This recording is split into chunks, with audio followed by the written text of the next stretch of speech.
দর্শক এইমাত্র পাওয়া খুবই গরম একটা খবর নিয়ে আপনাদের সম্মুখে হাজির হওয়া। তাই সবাইকে বলবো এই গরম খবরটি আপনারা গরম গরম জলদি করে শেয়ার করে দিন। প্রিয় দর্শক শ্রোতা, গরম খবরটি হলো আপনারা একটু বিস্তারিত শুনবেন অবশ্যই। সেটি হলো আমাদের উপদেষ্টা আসিফ মাহমুদ। তিনি কি বলেছে জানেন? ভারতের সঙ্গে কথা হবে চোখে চোখ রেখে। প্রিয় দর্শক, কথাটার ওজন কত মেপে দেখেছেন?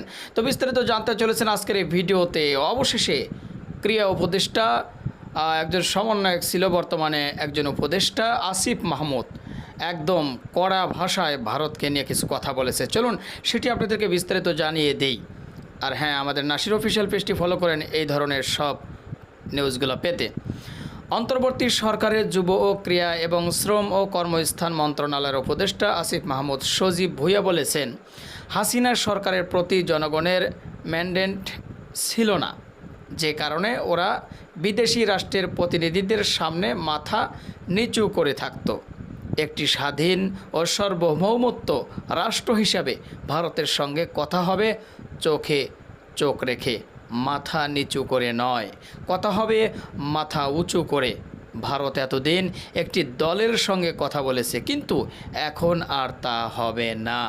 এদেশের জনগণ পররাষ্ট্রের নীতির ক্ষেত্রে যে সিদ্ধান্ত নেবে সেটি রাষ্ট্র বাস্তবায়ন করবে। প্রিয় দর্শক, বক্তব্যটি খুবই কড়া এবং ঝাঁঝালো একটা বক্তব্য, তাই না? মঙ্গলবার 10 ডিসেম্বর বিকেলে কুমিল্লা টাউন হল মাঠে বৈষম্য বিরোধী ছাত্র আন্দোলনের আয়োজনে জুলাই অভ্যুত্থানের শহীদের স্পিরিটকে ধারণ করে দুর্নীতি, চাঁদাবাজি ও সন্ত্রাসমুক্ত বাংলাদেশ পুনর্গঠন ও রাষ্ট্র সংস্কারের লক্ষ্যে মত বিনিময় সভায় প্রধান অতিথি হয়ে উপস্থিত থেকে তিনি এইসব বক্তব্য দিয়েছেন। আসিফ মাহমুদ বলেন, অন্য দলগুলোকে মনে রাখতে হবে, ক্ষমতায় গিয়ে ঠিকমতো রাষ্ট্র চালাতে না পারলে ওদের মতো পরিণত হবে। বাংলাদেশের মানুষ বেশি কিছু চায় না। মানুষ স্বাধীনতাভাবে তাদের মত প্রকাশ করতে চায়, বিলাসিতা নয়। যে মৌলিক অধিকার রয়েছে সেগুলো নিশ্চিত হয়ে সুখে শান্তিতে বসবাস করতে চায়। কিন্তু আওয়ামী লীগ ফ্যাসিবাদীদের শাসনের যাত্রার ফলে আমরা এমনভাবে পিষ্ট হয়েছি, ফেসবুকে একটি পোস্ট দিতে গেলেও 10 বার ভাবা লাগতো। গান গেয়ে, কবিতা লিখে অনেককে জেল খাটতে হয়েছে। আজ আমরা অন্তত এতটুকু স্বস্তিতে আছি, এখন আমরা স্বাধীনভাবেই কথা বলতে পারছি। তিনি বলেন, শুধু 16 বছর নয়, গত 53 বছর ধরে দেশের উপর শুধু জঞ্জাল জমা হয়েছে। আমরা খুব দ্রুত সেগুলো সমাধান করার চেষ্টা করছি, কিন্তু 53 বছরের জঞ্জাল একদিনে বা এক মাসে কিভাবে সমাধান করা যায় তা আমাদের জানা নেই। কিন্তু এরই মধ্যে আমরা কিছু পরিবর্তন দেখতে পেরেছি। আপনারা গত 53 বছরে এমন কোনো বন্যা দেখতে পারবেন না যেখানে ত্রাণ চুরির ঘটনা ঘটেনি। এবার কিন্তু এরকম একটি ঘটনাও ঘটেনি। চাল ত্রাণ চুরি করে খাটের নিচে লুকিয়ে রাখার ঘটনা একটিও ঘটেনি। এয়ারপোর্টে আমাদের যে প্রবাসী ভাইয়েরা আমাদের দেশের অর্থনীতিকে সচল রেখেছে, তাদের কিভাবে লাঞ্ছিত করা হতো, তাদের লাগেজ আটকে রেখে তাদেরকে কিভাবে কষ্ট দেওয়া হতো, এখন কি সেটা আছে? এখন আর সেটা নেই। অন্তর্বর্তী সরকারের এই উপদেষ্টা বলেন, খুব দ্রুত সময়ের মধ্যে শহীদের তালিকা করা হবে। আপনারা জানেন, অনেকেই বেওয়ারিশ হিসাবে দাফন করা হয়েছে। গত 5 আগস্টের পর অনেক প্রমাণ লোপাট হয়েছিল, তা আমাদের খুঁজে পেতে একটু সময় লাগছে। আমাদের সর্বোচ্চ চেষ্টা থাকবে যতজন শহীদ হয়েছেন সবার তালিকা করা। অন্তর্বর্তী সরকারি উপদেষ্টা আরও বলেন, আপনারা দেখছেন বিটিআরসি সহ অনেক সরকারি অফিস জনগণকে ঘুরাতো, কষ্ট দিত, মানুষের কাছে কাছে ঘুষ আদায় করত। এখন আর কেউ কি সেই সাহস দেখাচ্ছে? সেটি যেন আর কেউ ভবিষ্যতে সাহস না দেখায়। আমরা সেই সংস্কারের কথা বলছি।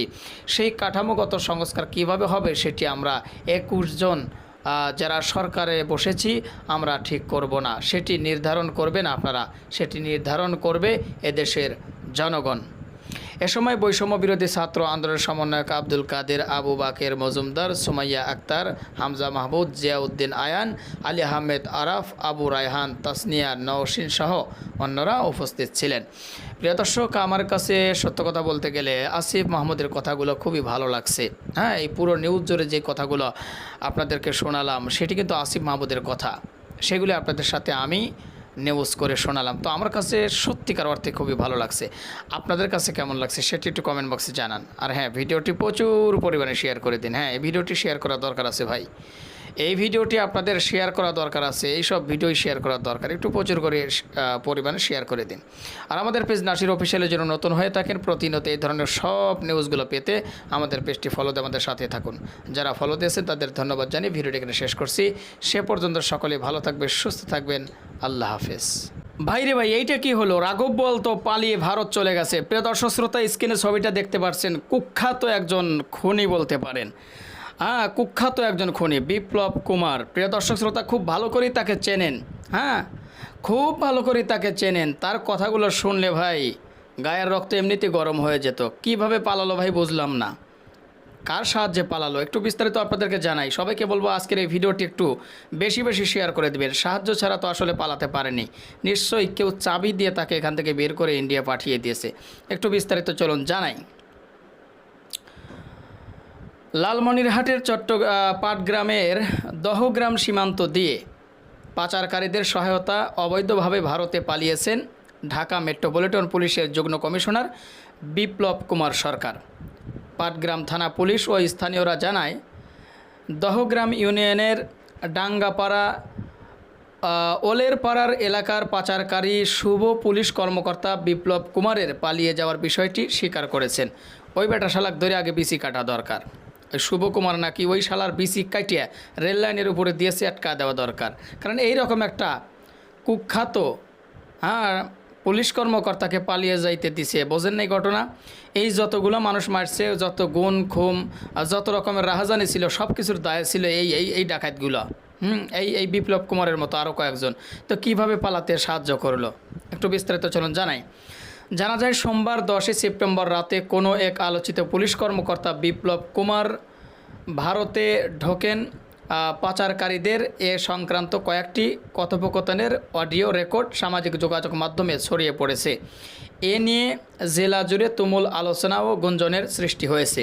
এ ঘটনায় সন্দেহভাজন হিসাবে পাটগ্রাম ব্র্যাক ব্যাংকের ব্যবস্থাপক পঙ্কজ কুমার মদন নামে এক ব্যক্তিকে সোমবার রাত 9টার দিকে স্থানীয়রা আটক করেন। পরে তাকে পাটগ্রাম থানা পুলিশের কাছে হস্তান্তর করা হয়।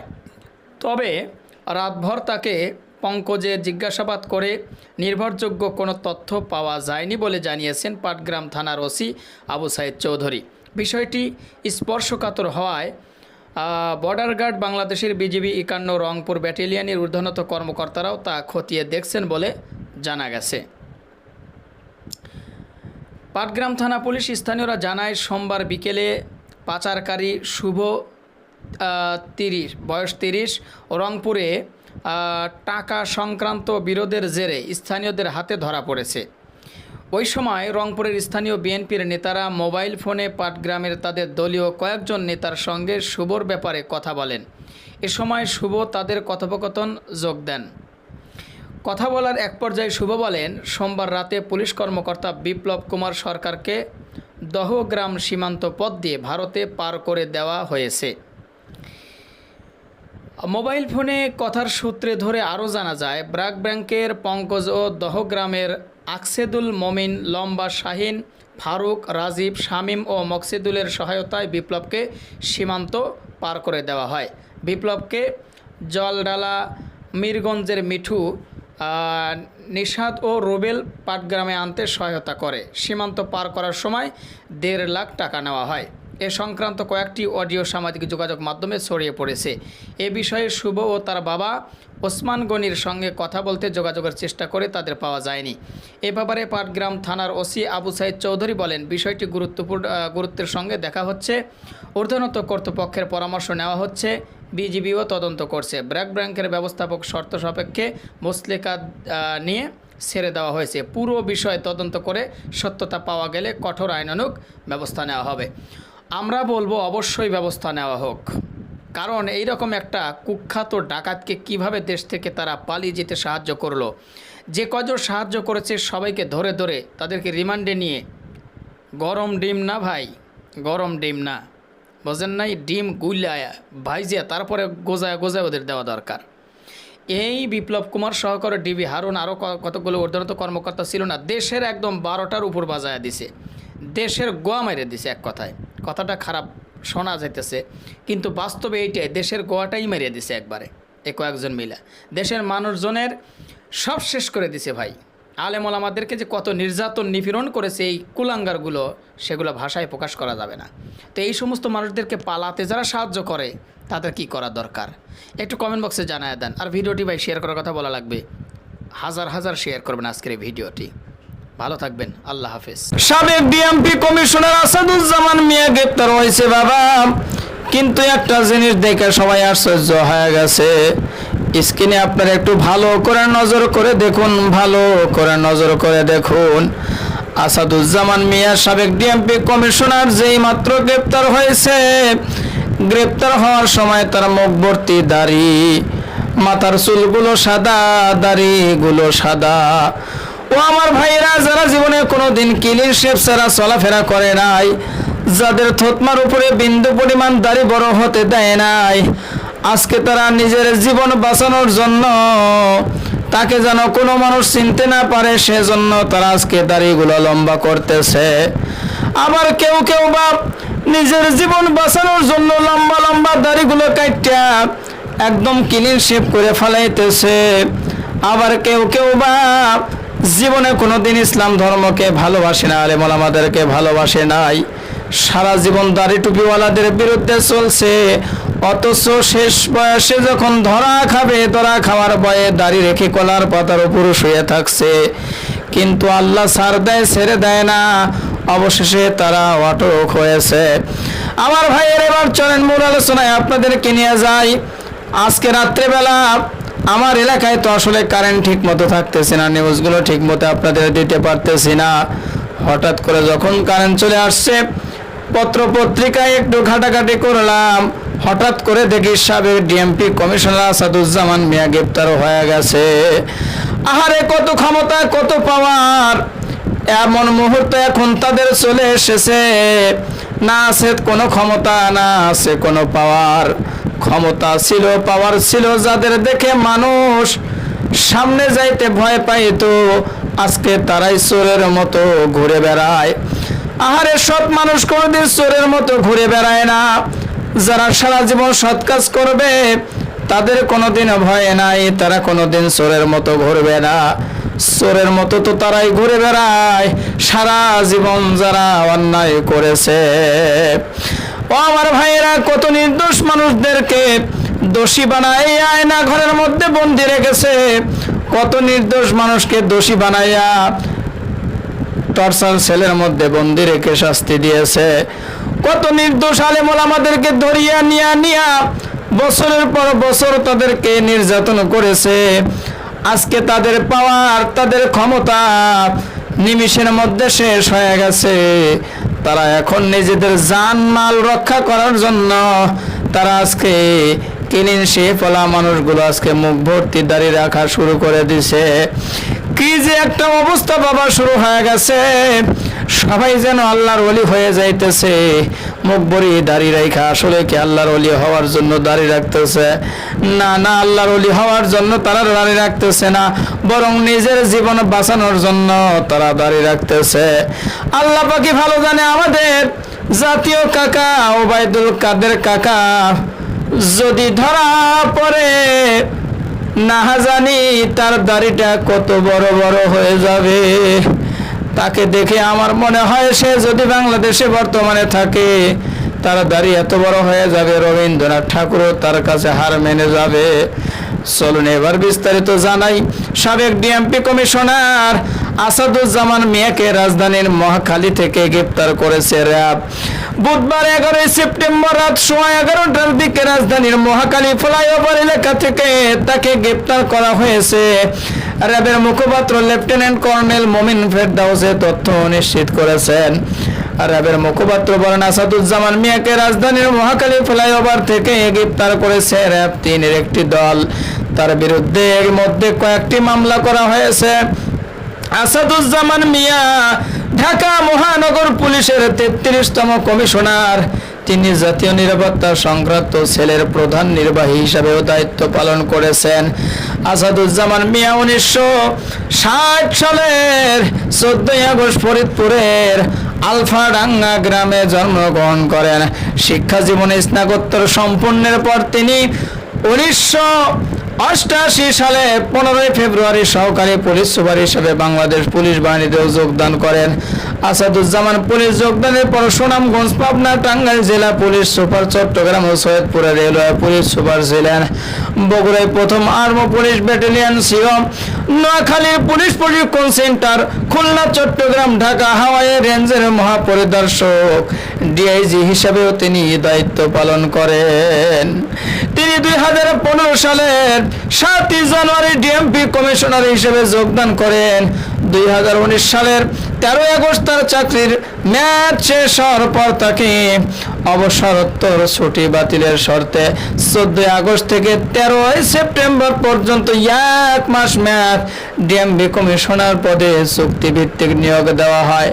2019 সালের 14 সেপ্টেম্বর তাকে মন্ত্রী পরিষদ বিভাগের অধীনে নবগঠিত জাতীয় নিরাপত্তা সংক্রান্ত সেলের প্রধান নির্বাহী কর্মকর্তা পদে চুক্তিভিত্তিক নিয়োগ দেওয়া হয়। আমার ভাইয়েরা, আলোচনাটা লম্বা করব না, আলোচনাটা শেষ করে দেব। আশা করি আজকের আলোচনাটা থেকে আপনারা অনেক কিছুই জানতে পেরেছেন বা বুঝতে পেরেছেন। তাই আমি সবাইকে উদ্দেশ্য করে বলবো, ক্ষমতা হাতে আছে বলে যা খুশি তাই করবেন না। কখন ক্ষমতা চলে যায়, ক্ষমতার পাওয়ার দেখায় কোনো লাভ নাই। কখন কোন সময় নিজের হাতের মুষ্টি থেকে ক্ষমতা চলে যাবে কেউ বুঝতে পারবেন না। বর্তমান সময়ের এমপি, মন্ত্রী, পুলিশ অফিসারদের মতো বিপদে পড়তে হবে। তাই ক্ষমতা পেয়ে ক্ষমতার অপব্যবহার করবেন না, ক্ষমতার সদ্ব্যবহার করুন। মরে গেলেও মানুষ আপনাদের সেলুর দিবে, ঠিক কিনা কন? আগের সরকার যখন ছিল শেখ হাসিনা, তখন যদি সেই শেখ হাসিনা সরকারের সমালোচনা করা যেত, তাহলে শনিবারে যদি আপনি সমালোচনা করেন, রবিবারে আপনি বন্দী হয়ে যাবেন, অর্থাৎ আপনাকে অ্যারেস্ট করে ফেলবে, গ্রেপ্তার করে দেখাবে এবং সোমবারে গিয়ে আপনাকে আদালতে তোলা হবে এবং রোববারে আপনার জন্য রিমান্ড দেওয়া হবে 7 দিন এবং 7 দিন পরে আপনাকে কি বলে আপনার এমন জায়গায় রাখা হবে যেটাকে আয়নাঘর বলা হয়, সেখানে রেখে কিন্তু পেদানি দিয়েছে। কিন্তু এখনকার বর্তমান অন্তর্বর্তী সরকারের প্রধান উপদেষ্টা ডক্টর ইউনূসের কথা শুনে সত্যি মনটা ভরে গেছে। তিনি বলতেছে, আপনারা মন খুলে আমাদের সমালোচনা করুন। কিছু বুঝলেন? তিনি বলতেছে আপনারা মন খুলে আমাদের সমালোচনা করুন। প্রধান উপদেষ্টা ডক্টর মোহাম্মদ ইউনূস এই কথা বলতেছে, অথচ আগের সরকারের সমালোচনা করলেই বেম্বু ঢুকায়া দিছে। চলুন একটু বিস্তারিত আপনাদেরকে জানাই। দাঁড়ান, ভিডিওটি প্রচুর পরিমাণে শেয়ার করে দেবেন আর আমাদের পেজ নাসির অফিসিয়াল নতুন হলে ফলো করবেন। চলুন একটা লাইক দিয়ে আমরা মূল নিউজে চলে যাই। অন্তর্বর্তী সরকারের প্রধান উপদেষ্টা ডক্টর মোহাম্মদ ইউনূস বলেছেন, সংবাদ মাধ্যম এবং মত প্রকাশের স্বাধীনতার বিষয়টি নিশ্চিত করা হয়েছে। আপনাদের সবাইকে বলে দিয়েছি, আপনারা মন খুলে আমাদের সমালোচনা করুন। বুধবার 11 সেপ্টেম্বর সন্ধ্যা 7:30টায় জাতির উদ্দেশ্যে দেওয়া ভাষণে তিনি এসব কথা বলেন। ভাষণটি একযোগে প্রচার করেছে বিটিভি ওয়ার্ল্ড ও বিটিভি চট্টগ্রাম কেন্দ্র।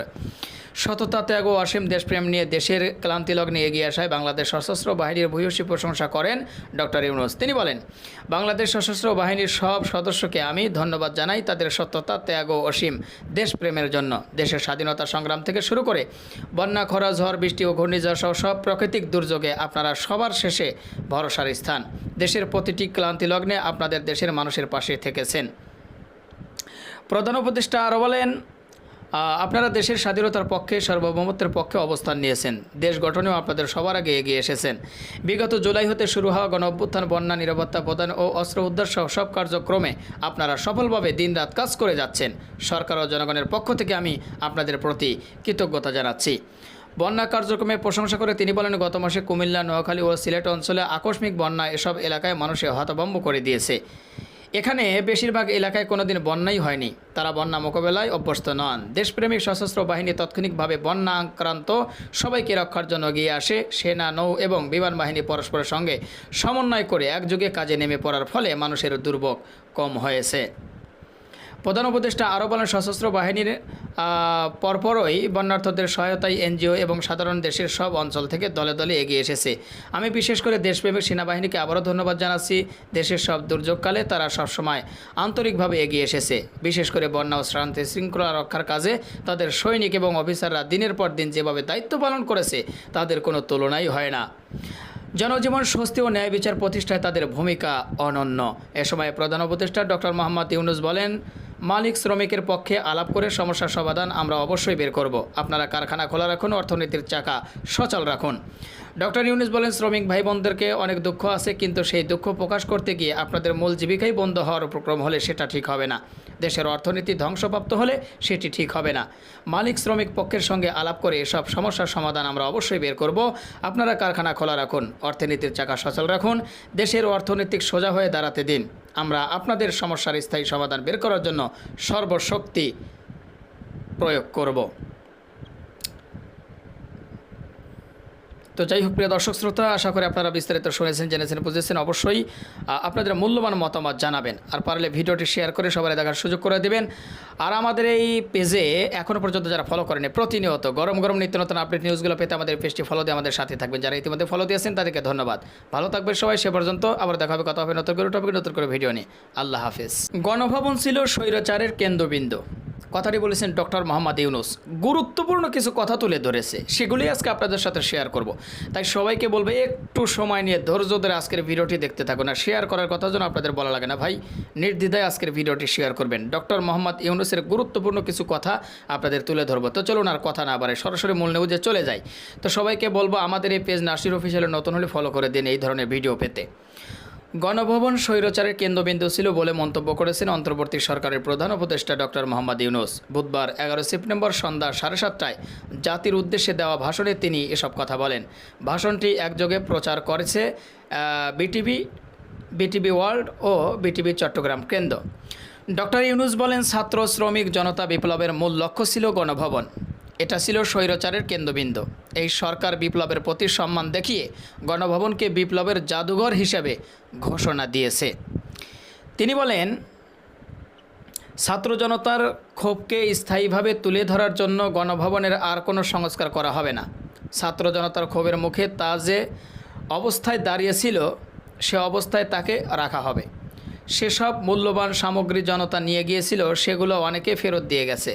যারা নিয়ে গিয়েছিল তারা নিজেরাই ফেরত দিয়ে গেছে, তাদের আমরা দেশবাসীর পক্ষ থেকে ধন্যবাদ জানাচ্ছি। আরও কিছু জিনিস পাওয়া যায়নি, যারা নিয়ে গেছেন তাদের কাছে অনুরোধ করব তারা যেন এসব সামগ্রী ফেরত দিয়ে যান।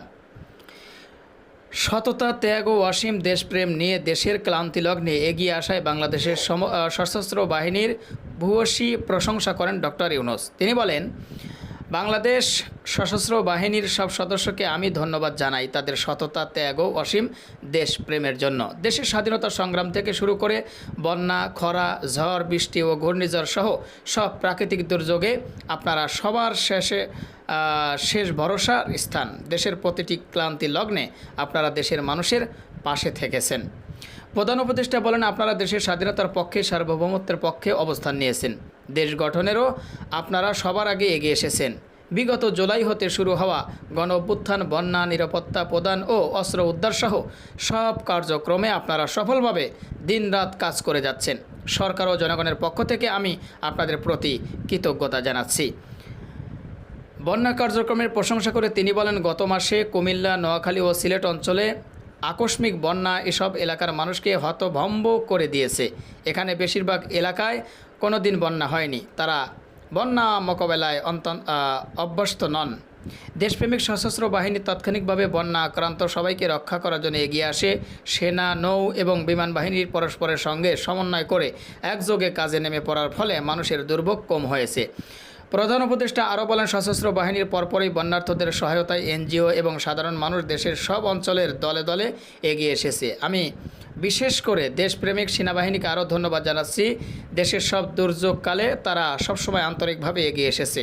বিশেষ করে বন্যা, শান্তি শৃঙ্খলা রক্ষার কাজে তাদের সৈনিক এবং অফিসারদের দিনের পর দিন যেভাবে দায়িত্ব পালন করেছে তার কোনো তুলনা হয় না। জনজীবন স্বস্তি ও ন্যায় বিচার প্রতিষ্ঠায় তাদের ভূমিকা অনন্য।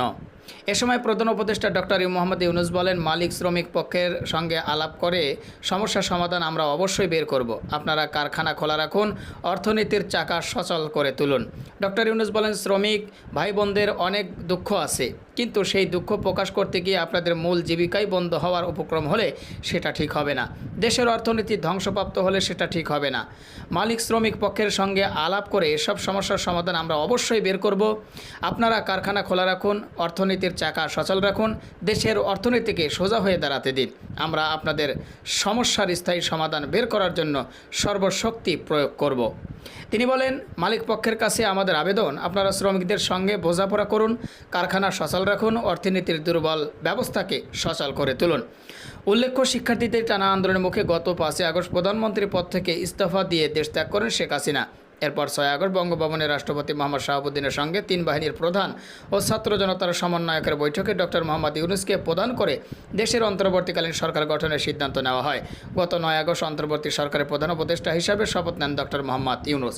প্রিয় দর্শক শ্রোতা, অবশ্যই ডক্টর মোহাম্মদ ইউনুস সাহেবের কথাগুলো আমার কাছে ভালো লেগেছে। আপনাদের কাছে কেমন লেগেছে সেটা অবশ্যই কমেন্ট বক্সে জানাবেন। আর হ্যাঁ, ভিডিওটি প্রচুর পরিমাণে শেয়ার করে সবারই দেখাশোনার সুযোগ করে দেবেন।